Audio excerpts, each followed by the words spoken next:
Welcome back, everyone. Today we're going to work on the transom saver, which is this one we got off of Amazon.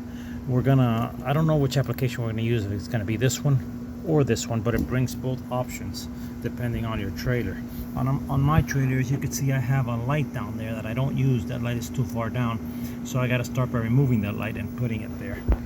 I have no option on this trailer other than trailing it with the motor up and it moving every time I hit a bump. And even though waders have a very strong transom, you still want to avoid that movement, since it's a big heavy engine we put on there.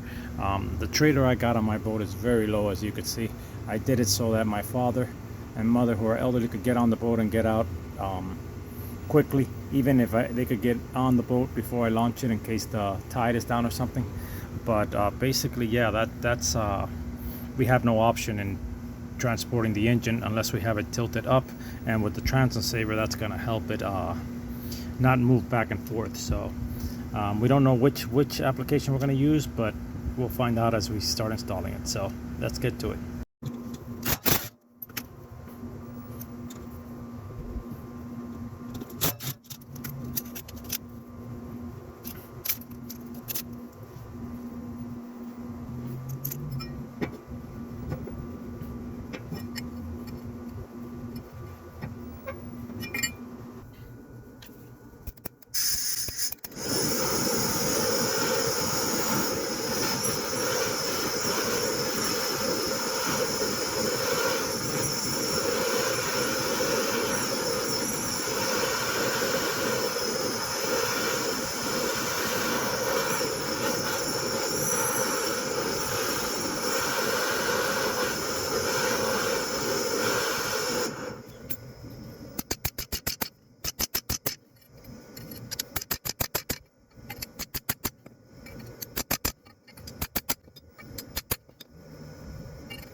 Well, that's it for the transom saver.